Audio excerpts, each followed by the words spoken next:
Safdar stories کے معزز ناظرین کو السلام علیکم۔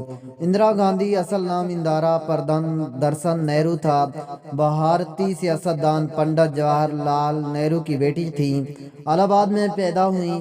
سوئٹزرلینڈ سمریل کالج آکسفورڈ اور بعد میں وشوا بھارتی شانتی نکیتن میں تعلیم حاصل کی۔ 11 برس کی عمر میں سیاست میں حصہ لینا شروع کیا۔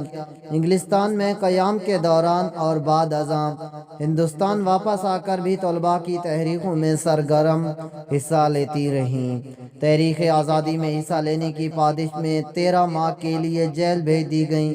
بھارت کے سب سے بڑے سیاسی خاندان نہرو سے تعلق رکھنے والی سابق وزیر اعظم انجہانی اندرا گاندھی کی ذاتی زندگی کے بارے میں کئی تحقیقات انکشاف کر چکے ہیں کہ اندرا گاندھی اپنی سرکش جوانی کے ہاتھوں میں مجبور تھیں۔ بااثر مسلمان نوجوانوں کے علاوہ ان کے کئی نوجوان سیاستدانوں سے بھی جنسی تعلقات استوار رہے اور وہ اس کے کوئی پرواہ نہیں کرتی تھیں۔ ان کے بارے میں کون کیا کہتا ہے؟ بھارت کے پہلے وزیر اعظم پنڈت جواہر لال نہرو نے اپنی بیٹی کی پردہ پوشی کی کوشش کی، لیکن جب اس میں ناکام ہوئی تو انہوں نے اپنے قابل اعتماد ملازم پرائم نرائن کو اندرا کا ذاتی محافظ بنا دیا تاکہ وہ اس کی حفاظت کے ساتھ ساتھ اس کو برے کاموں سے روک سکے۔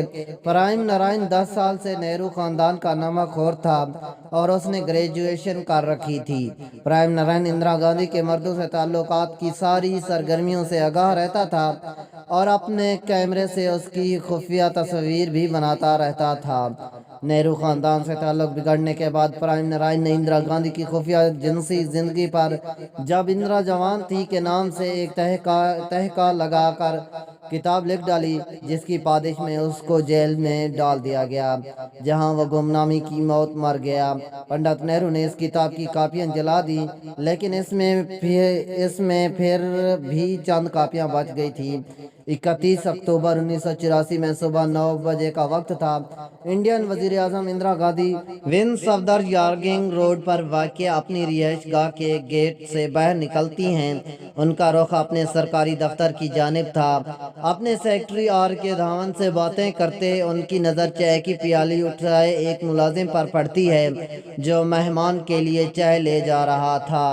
انہیں ٹی سیٹ مہمان کے لیے نامناسب لگا۔ وہ روک کر اسے واپس جانے اور اچھا ٹی سیٹ لانے کا حکم دے کر آگے بڑھتی جاتی ہیں۔ وہ جیسے ہی فاٹک تک پہنچتی ہیں تو 2 سکھ محافظ تیزی سے ان کی طرف لپکتے ہیں۔ ان میں سے آگے والے پینت سنگھ نامی گارڈ نے پستول نکال کر اس کے رخ اندرا کی طرف کر کے گولی چلا دی۔ وہ جیسے ہی نیچے گریں، دوسرے سیکورٹی گارڈ ستونت سنگھ نے اپنی سٹین گن کی گولیوں کی بچھاڑ کر دی۔ چند ہی لمحوں میں اندرا گاندھی کا خون آلودہ جسم گیٹ کے ساتھ زمین پر بنے ہوئے راستے پر پڑا تھا۔ جی تو دوستو، آج کی یہی تھی چھوٹی ویڈیو۔ امید کرتا ہوں یہ ویڈیو آپ کو پسند آئی ہوگی۔ اگر ویڈیو پسند آئی ہو تو چینل کو بھی سبسکرائب کرنا۔ Thanks for watching.